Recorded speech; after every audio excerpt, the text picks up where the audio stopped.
관련 내용을 변호사 두 분 모셨는데요. 조기현 더불어민주당 법률위 부위원장, 원영섭 전 국민의힘 미디어 법률단장 자리하셨습니다. 두 분 어서 오십시오. 어서 오세요. 네.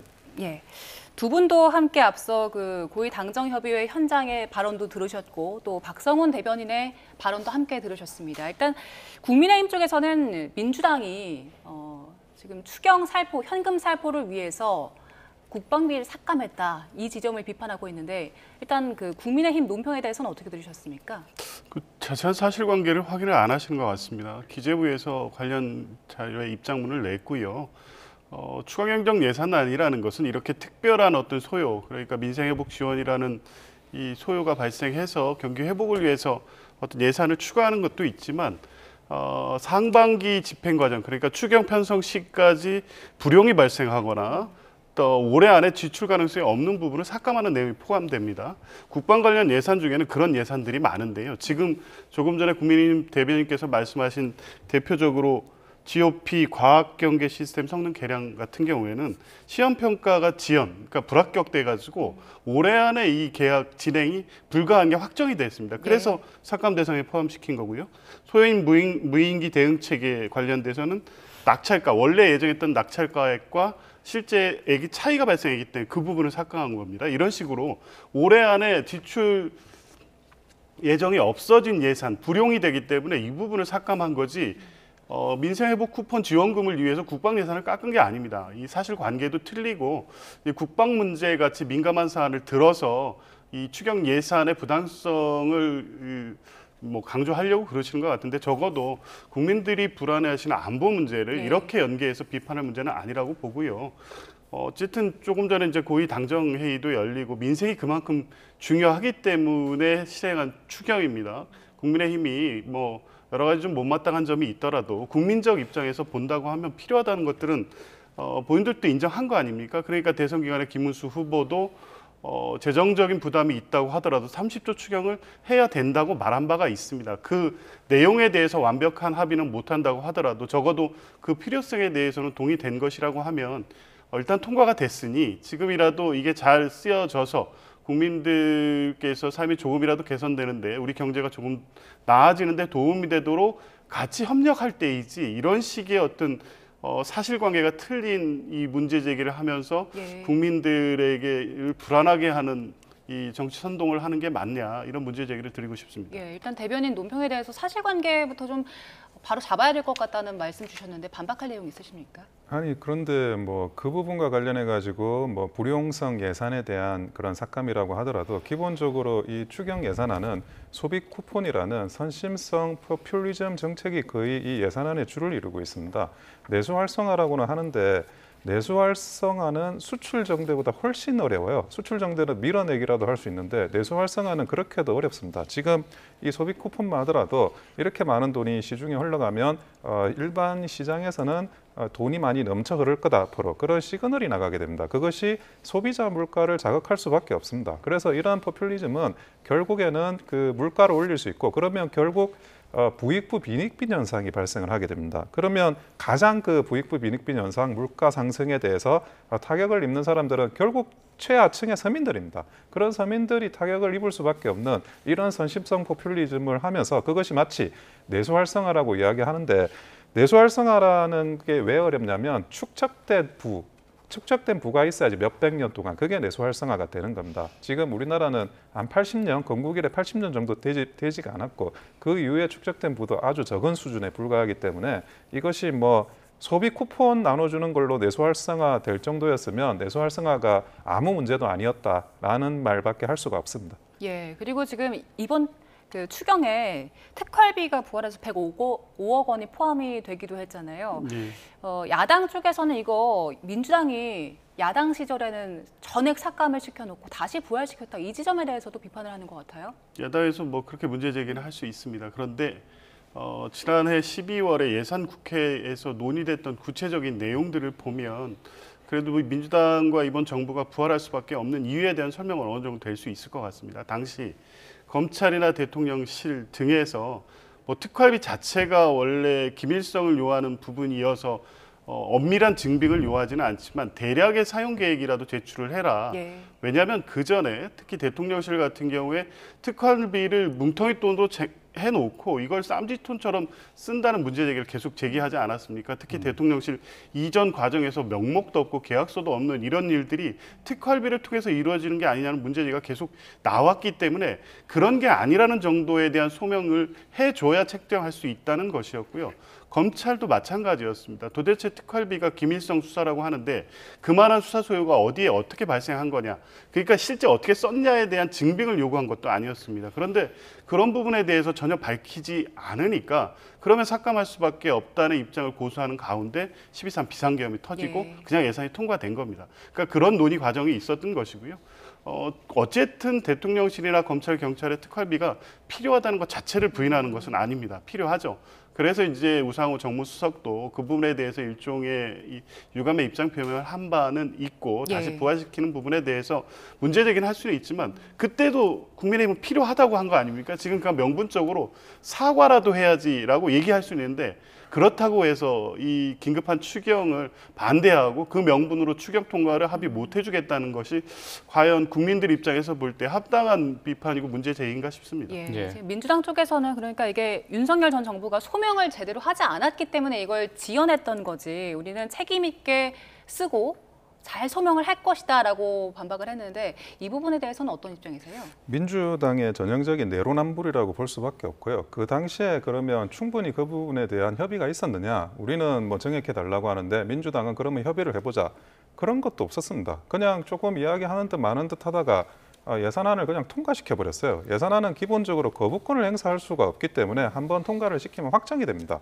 그러면 만약에 거기에 대한 논의가 있었다라고 하면 시간을 가지고 충분히 그런 거에 대해서 검토하는 과정이 있어야 되는데 일방적으로 예산안을 통과시켰다는 것 자체가 거기에 대한 어떤 뭐 협의의 의사나 이런 게 있을 수가 없다라고 보여지고 지금 뭐 소요 문제를 뭐 대략적으로 말려달라 그러는데 특활비라는 게 기밀성이 있다고 하면서 예를 들어 국정원의 그런 예산, 기밀성 예산도 그 총액 위주로 그 항목이 없이 지금 그 분기가 돼 있습니다. 그래서 그 정도까지에 대한 건지 지금 본인들은 특활비를 그러면 쓰면서 어떻게 소명을 하겠다고 하는데 정말 본인들이 생각했던 소명의 수준이 어느 정도냐. 앞으로 그러면 그 특활비 쓸 테니까 한 달에 한 번씩 정확하게 디테일하게 소명을 해주신다 그러면 최소한 민주당이 지금 내로남불이라 하더라도 그 내로남불이 어느 정도 합리화될 수 있겠지만 과연 그 특활비가 정말 그렇게 본인들이 생각하는 항목을 디테일하게 정해가지고 소요를 정할 수 있는지 한번 지켜봤으면 좋겠습니다. 지금 기밀성이 있기 때문에 이게 어느 정도나 소명이 될 것인가 이 부분도 좀 쟁점이 될 것 같은데 어떻습니까? 그러니까 말씀하신 대로 무슨 영수증을 첨부해서 하는 소명할 수 있는 예산은 아니고 그렇게 쓰인다면 굳이 특활비를 책정하지 않겠죠. 정예산에 책정을 할 텐데요. 그래도 적어도 이게 통상의 이제 대통령실 같은 경우에는 외교 안보와 관련된 부분이란 정도에 대해서는 국회가 납득할 만한 소명을 할 겁니다. 그러니까 과거 문재인 정부 때 그 이전 정부의 특활비를 상당히 삭감했습니다. 실제 딱 필요한 범위 정도로 삭감한 게 90억 정도였는데요. 이제 그 정도를 지금 유지해 오고 있었던 건데 윤석열 정부 들어와가지고 그게 늘어난 겁니다. 늘어난 거에 대한 그리고 이제 그 예산이 어떻게 쓰여지는 데에서 여러 가지 얘기들이 많이 나왔기 때문에 그런 이 논의가 있을 수밖에 없었던 것이고 아마 이번에 부대의견으로 이 제대로 쓰고 필요한 부분만큼 명확히 소명하겠다고 했으니까 한번 지켜보시면 될 것 같습니다. 이제 다음으로 내란 특검 이야기로 넘어가 보겠습니다. 윤 전 대통령이 2차 대면 조사를 마쳤는데 1차 때처럼 출석 시간을 두고는 신경전은 있었지만 뭐 제때 도착을 했고 조사 과정도 비교적 수월했던 것 같습니다. 윤 전 대통령 입장에서 이번 2차 조사는 어떤 마음으로 임했다고 보십니까? 기본적으로 윤석열 전 대통령 측은 7월 3일 그러니까 재판을 받는 그날 이후로 출석을 하겠다고 했습니다. 그와 관련해 가지고 그 말한 그대로 진행을 한 거고요. 그리고 기본적으로 재판을 회피하거나 뭐 그럴 생각은 전혀 없으신 걸로 보여지고 거기에 따라 가지고 합리적으로 뭐 진술하고 소명하리라고 생각되고 그렇게 한 걸로 보여집니다. 그런데 이 부분과 관련해 가지고 뭐 더 이상 그 윤석열 전 대통령 측이 마치 뭐 재판 수사를 회피한다거나 아니면 뭐 수사에 비협조적으로 이야기한다거나 이런 부분에 대한 논란이 더 이상은 안 나왔으면 좋겠습니다. 그 윤 전 대통령이 이번에도 이제 국민에 대해서 사과를 하거나 입장 표명을 하진 않고 묵묵부답으로 들어갔는데 그 특검의 전략은 이번에 어떠했다고 보세요? 일단은 윤석열 전 대통령이 어떻게 나올지를 좀 지켜봤을 것 같습니다. 1차 조사에서는 계속적으로 절차 문제 또 조사자 문제를 제기하면서 3시간가량 수사에 응하지 않았었기 네. 때문에 협조적으로 진술을 할지 아니면 또 다른 절차 문제를 제기하면서 수사를 계속해서 거부할지에 대해서 아마 여러 가지 가능성을 놓고 검토를 했을 텐데 일단 적극적으로 진술을 한 것으로 보이고요. 특검에서는 뭐 준비한 질문을 다 소화했다고 예. 하는데 실제 조사 대상이 된 범죄 혐의 사실은 지난번에 다 하지 못했던 특수공무집행 방해, 체포영장 관련된 그리고 뭐 비화폰 삭제 관련된 직권남용이 있었고요. 이 계엄 당일에 그 국무회 회의 관련된 직권남용 허위 공문서 작성 거기다 외연체까지 예. 들어가 있습니다. 그러니까 상당히 광범위합니다.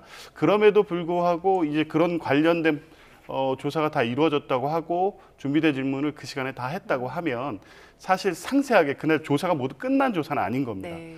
그러면 왜 그렇게 맞췄을까를 고민해 보면 어느 정도 윤석열 전 대통령 모든 혐의 사실을 부인할 것은 이미 다 예정돼 있고 그렇다고 하면 아마 이 관련해서는 증거를 인멸하거나 관련됐던 정황에 대한 사실관계를 확인하는 쪽에 비중을 뒀을 가능성이 매우 높고요. 그건 조만간에 어떤 구속영장 청구를 예정하고 있는 게 아닌가.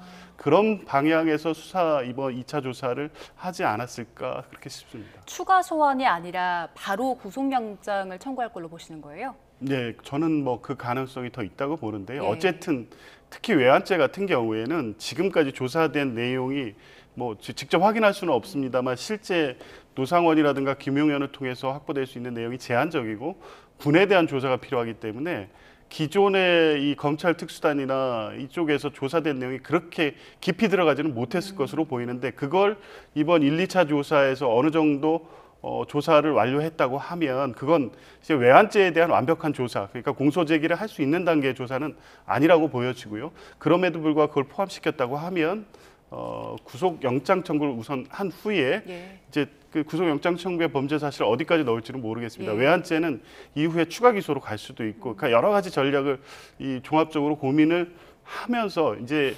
관련돼서 만약에 구속영장을 신청을 했을 때 법원이 기각하지 않을 정도의 조사 정도를 1차적으로 맞춰놓은 게 아닌가. 그렇다고 하면 일단 구속을 한 후에 그 이후에는 이제 인신 확보를 통한 조사가 훨씬 더 수월하기 때문에 그런 전략으로 가지 않을까 저는 그렇게 봅니다. 예. 1차 조사 때랑 2차 조사를 잠깐 비교를 해보자면 1차 때는 윤 전 대통령 측에서 그 박창환 총경의 조사 배제를 요구하면서 좀 차질을 빚었었는데 2차에 와서 이 특검이 박 총경이 사실상 수사를 이끌었다면서 이제 수사 방해라고 지적을 했었는데 막상 어제는 또 부장검사로 바꿨지 않습니까? 그럼 이 판단에 대해서 어떻게 보십니까? 뭐 상식적인 판단을 내린 것 같고요. 특검에서 기본적으로 그 체포 저지와 관련해서는 그 체포가 수사권을 갖춘 주체를 통해 가지고 체포가 적법하게 이루어졌느냐 이게 제일 핵심 쟁점입니다. 그리고 지기현 판사가 구속 취소 관련해 가지고 본인 또 이제 문구에 적어넣었듯이 거기에 대해서 그 공수처가 수사권이 있는지에 대해서 의문을 가지고 있고 사실은 뭐 그 정도 적시했다고 한다 그러면 그 공수처가 수사권이 없다라고 봐야 되거든요. 그리고 거기에 파견 나간 경찰들이 있습니다. 훨씬 더 많은 인력들이 그 공수처에 파견이 나갔고 거기서 합체돼 가지고 지금 체포영장을 집행을 한 겁니다. 그러면 이게 만약 위법한 체포영장의 집행이라 그런다면 오히려 그 체포에 가담한 사람들이 처벌을 받아야 되는 사안이에요. 그런데 그게 거꾸로 그 경찰 또는 공수처 이 중에 하나의 주체에서 그 대통령에 대한 수사를 한다 그러면 가해자가 피해자를 수사하게 되는 상황이 발생할 수가 있고 그리고 대통령 측에서는 당연히 이게 위법한 체포 영장의 집행이라고 주장하고 있으며 그 부분에 대해서도 상당히 개연성이 있는 사실관계입니다. 그래서 당연히 이 공수처 출신이나 또는 경찰 출신이 아닌 검사 출신이 하는 게 맞고요. 과거에 이제 박근혜 대통령 수사할 때도 검찰총장 출신인 이원석 부장검사가 그 당시에 조사를 했습니다. 거기에 맞춘 형평성 차원에도 지금 특검에서 이런 부장검사로 조사하게 하는 것이 적절하다고 판단이 됩니다. 예, 이렇게 오전에는 일단 그 박창환 총경은 직접 신문을 하지 않고 조사 지원을 하는 식으로 함께 참여를 했고, 오후에는 계엄 그 전에 있었던 국무회의와 관련된 조사를 진행했는데, 그 특정 국무위원만 불러서 국무회의를 진행하려고 했다라는 의혹인데, 여기서 그 이주호 장관, 안덕근 장관, 그리고 유상임 장관을 이전에 그 참고인 신분으로 불러서 조사했잖아요. 근데 네. 가담자가 아니라 이 세 명을 피해자로 본 것 같아요.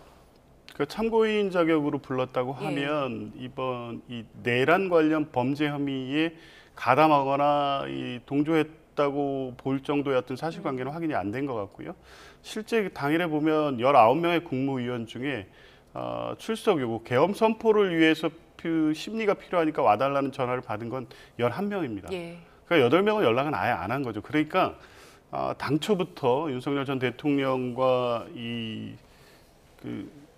그 주변 참모 한덕수 네. 총리를 포함해서 이 사항을 주도적으로 기획했던 김용현 전 장관 등은 급하게 선포를 하고 실행 단계로 들어가야 되는데, 만약에 불렀을 때 일부 국무위원들이 정말 강하게 반대를 해서 이게 지체되거나 하는 상황을 만들고 싶지 않았기 때문에 네. 일부러 배제했을 가능성이 있습니다. 그렇다면 그때 참석하지 않은 장관들 같은 경우에는 피의자 신분이 될 수가 없는 거죠. 일단 네. 그러한 사실관계를 전반적으로 확인하기 위해서 지금까지 확인된 바로 적어도 이주호 전 장관 등은 당일 국무회의로 보이는 그 5분짜리 회의 과정에서 예. 출석해서 이제 적어도 방조의 역할까지도 안 한 것으로 보이기 때문에 이 참고인 신분으로 불렀던 것 같고요. 이제 이게 범죄 사실 관련해서 왜 중요하냐면, 계엄 선포를 하려면 국무위원회 심의 절차가 필수적으로 예. 돼야 됩니다. 이 계엄법상에 있고 당연히 헌법에도 있기 때문에. 그런데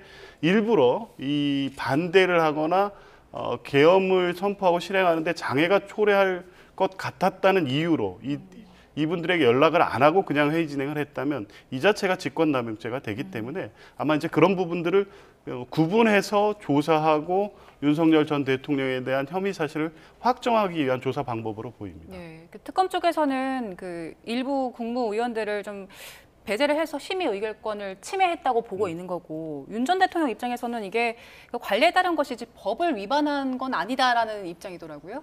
근데 뭐 정족수를 일단은 맞췄다 그러면 그게 부적법한 정족수와 관련해서 부적법한 국무회의라고 이야기하기는 어렵고요. 국무위원들이 이렇게 참고인으로 조사받는 거는 내란죄는 기본적으로 국가적인 법익에 대한 거기 때문에 국무위원 개인이 뭐 피해자가 될 수는 없고, 근데 과거에 이제 헌법재판소에서 증인 내용을 보면 예를 들어 뭐 김용현 전 장관을 일부 찬성하는 사람이 있었다고 증언을 하고, 한덕수 전 총리는 김용현 장관 왜 전부 반대했다고 진술을 하니까 이게 약간 진술은 엇갈리는 거예요. 그래서 뭐 만약에 뭐 저는 내란죄라고 법률적으로 판단하지 않지만 내란죄라고 한다 그러면 일부라도 찬성한 사람이 있으면 예를 들어 의혹을 복돋아주는 행위도 방조 행위가 될 수 있습니다. 그러다 보니까 서로 이렇게 말이 다른 부분이 있고, 그러면 국무위원회에 있어가지고 어떤 이야기들이 오갔느냐, 그런 부분에 대한 사실 확인 차원에서 지금 참고인 조사를 하는 걸로 보여집니다. 예. 그리고 또 민주당에서 외환죄에 대한 진실 규명을 또 강조를 했는데, 국민의힘 측에서 뭐 공식 입장이랄까 뭐 이런 것들이 안 나오고 있습니다. 어떻게 보십니까? 내놓기가 어렵겠죠. 이 외환죄는 이제 평양 무인기 문제도 있고요, NLL의 도발 유도도 있고요, 우물풍선 원점 타격도 있습니다. 물론 이게 통상적으로 이 비상계엄에 없는 상황을 고려하면 북한의 도발에 대한 군사적 대응 전략으로서 검토될 수 있다, 이렇게 볼 수도 있지만 지금 나오고 있는 얘기는 실제 북한을 자극해서 전쟁을 유발할 목적, 그를 통해서 비상계엄의 명분을 삼으려고 했다는 것이 하나둘씩 확인돼 가고 있는 과정입니다. 근데 당시 이제 국민의힘은 국방위에서 관련된 의혹을 민주당이 제기할 때 적극적으로 정부 측을 옹호했던 바가 있습니다. 지금 확실한 사실관계가 확인되지 않은 상태에서 어떤 입장을 내기가 어렵겠죠. 어쨌든 이 외환죄는 내란죄 이상의 중대 범죄입니다. 실제 뭐 일단 수사를 통해서 사실관계를 확인하고 윤석열 전 대통령이 실제 그런 지시까지 했는지에 대해서 명확하게 확정이 돼야 되겠습니다만, 지금 나오는 얘기에 의하면 평양 무인기 같은 경우에도 통상적으로 첩보 정보 수집 목적의 무인기라고 하면 일부러 들키는 방식으로 그렇게 보내지 않을 것이라는 게 군사 전문가들의 공통된 평가입니다. 그러니까 평양에 보내서 실제 북한 당국이 무인기를 격추하든 아니면 확인하든 하는 방식으로 해서 북한을 자극하려고 했던 목적이 있었다는 진술들이 실제 나오고 있고요. 역시 평양 이 북한 당국도 그 이후에 3번에 걸쳐서 이 남한 측이 무인기 도발을 해왔다는 공식 입장을 밝힌 바가 있습니다. 그 얘기를 듣고 윤석열 전 대통령이 매우 좋아했다, 흡족해했다는 취지의 현역 장교의 진술이 있습니다. 이렇게 연결되는 맥락을 보면 평양 무인기가 통상적인 군사 정보 첩보 활동의 일환으로 보내졌다가 실수로 인해서 거기에서 돌아오지 못하거나 거기에 떨어졌다 이렇게 볼 수 없는 거죠. NNL에서의 포사격 훈련이라든가 아파치 헬기의 위험 지역 접근 같은 경우에도 통상 군 작전에서 없었던 일들이 그 주변 그 시기 직전에 여러 번 발생했기 때문에 이것은 하나의 맥락으로 보면 북한을 자극하려는 의도, 그래서 북한의 도발을 유도하려는 의도, 그것을 통해서 비상계엄의 명분, 그러니까 이 전쟁에 뭐 이런 준하는 어떤, 그래서 비상계엄을 선포할 수밖에 없는 조건을 만들기 위해서 실행된 것으로 볼 수밖에 없고요. 이것은 뭐 명백히 외환죄에 해당되죠. 물론 외환 유치죄, 이게 북한과의 통모, 공모에 의해서 이루어졌는지는 사실은 아직까지 확인되지 않았고 쉽지 않을 수도 있습니다. 그렇다고 하더라도 대한민국의 군사상 이익을 해하는 외환죄의 일부인 일반 이적죄에 해당되는 건 명백해 보입니다. 예. 아마 특검은 그 부분에 초점을 두고 수사를 하고 있는 것으로 보입니다. 그 외환 혐의와 관련해서 뭐 군 관계자 진술도 나오고 여러 가지 정황들이 드러나고는 있는데 이 외환죄라는 것 자체가 실질적으로 좀 그 법률적으로 증명이 어렵다, 그리고 적용하는 게 쉽지 않다는 전언들도 있더라고요. 예, 이제 그게 조금 전에 말씀드린 바와 같이 외환죄 하면 지금 외환 유치죄를 계속 얘기하고 있는데, 외환 유치죄 범죄 성립 요건은 이 외국인과의 통모입니다. 그러니까 의사 연락을 통해서 이러한 군사적 행위를 해서 전쟁을 일으키는 정도까지 가야 되기 때문에, 물론 이제 예비 음모도 처벌은 되지만 북한과의 사전 어떤 의사 연락 같은 부분이 사실 확인되어야 외환 유치죄는 적용이 됩니다. 아마 그 부분 때문에 실제 그런 일이 있지 않았거나 이 특검이 수사를 통해서 입증을 확인하기 어려울 수도 있기 때문에 외환 유치죄 적용은 어려울 수도 있다, 이런 분석이 나오고 있는 것이고요. 외환 유치죄가 적용되지 못하더라도 아까 말씀드린 바와 같이 형법 99조의 일반 이적죄에 해당되는 건 분명하기 때문에 외환죄로 뭐 처벌될 수 있습니다. 아까 얘기한 것처럼 실제 비상계엄을 위해서 북한의 도발을 유도할 목적으로 평양 무인기 등을 보내는 행위를 했다면 이건 일반 이적죄에는 해당될 수 있습니다. 예. 앞서 그 조기현 변호사께서는 그 구속영장 청구로 바로 이어질 가능성에 대해서 전망을 해주셨는데, 특검이 이제 선택할 수 있는 선택지가 크게 2가지잖아요. 3차 소환을 한다든지 구속영장 청구를 한다든지. 만약에 3차 소환을 하게 된다면 윤 전 대통령이 응할 가능성에 대해서는 어떻게 보세요? 뭐 상황에 따라서 다를 것 같긴 한데요. 기본적으로 만약에 그 특검이 제대로 수사를 했다 그러면 지금은 구속영장을 신청하는 게 맞아요. 그러니까 무려 전 대통령에 대한 수사입니다. 그러면 한 99%는 다 수사를 해놓고 거의 마지막에 확인 차원에서 전 대통령을 불러서 뭐 조사를 하거나 이렇게 나가고, 그러면 99% 수사를 한 게 있고 마지막에 이제 대통령의 그런 소환 조사를 한 거기 때문에 그러면 구속영장을 쳐야 돼요, 이론적으로면. 근데 만약에 구속영장을 치지 않고 또 소환 조사를 한다? 그거는 사실은 제대로 된 조사를 하지 않은 상태에서 대통령의 소환을 한 게 아니냐라는 그런 부실 수사 논란이 생길 수밖에 없습니다. 아니 과거에 뭐 민주당이든 국민의힘이든 역대 대통령 수사할 때 어떻게 그런 식으로 조사를 했습니까? 소환 조사를. 심지어 야당 대표인 이재명 지금 대통령에 대해서 야당 대표 시절에 조사할 때도 99%는 다 수사해놓고 나머지 확인 차원에서 한두 번 불러가지고 그다음에 처리를 한 거죠. 그런데 만약에 이런 3차, 4차 이렇게 이어나간다면 그거는 그냥 정치보복성 수사고 무능한 특검의 수사라는 비판을 받을 수밖에 없을 겁니다. 예. 그리고 끝으로 이제 김건희 특검법에 대해서 이야기를 좀 나눠보자면, 김건희 특검팀이 삼부토건 주가 조작 의혹을 지금 수사를 하고 있는데, 도이치모터스나 공천 개입 의혹이 아닌 왜 삼부토건을 1호로 수사를 했다고 보세요? 일단 도이치모터스 주가 조작 사건은 상당히 수사가 이루어졌죠. 공범들에 대해서 이미 재판이 끝난 상황이기 때문에요.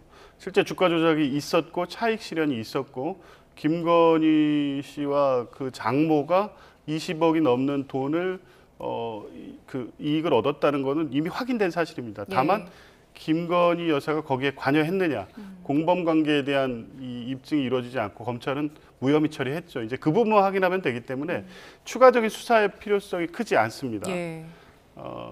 그런데 이제 다른 사건들도 마찬가지죠. 16개 수사 대상 중에 이미 경찰이나 검찰에서 상당히 수사가 이루어진 부분들이 많은데 삼부특권 주가 조작 사건은 이제 그렇지는 않습니다. 그게 해병대원 순직 사건 특검과도 연계된 사건이기도 하고 도이치모터스 주가 조작의 이종호 전 블랙펄 인베스트먼트 대표가 또 직접 관여된 사건이기도 합니다.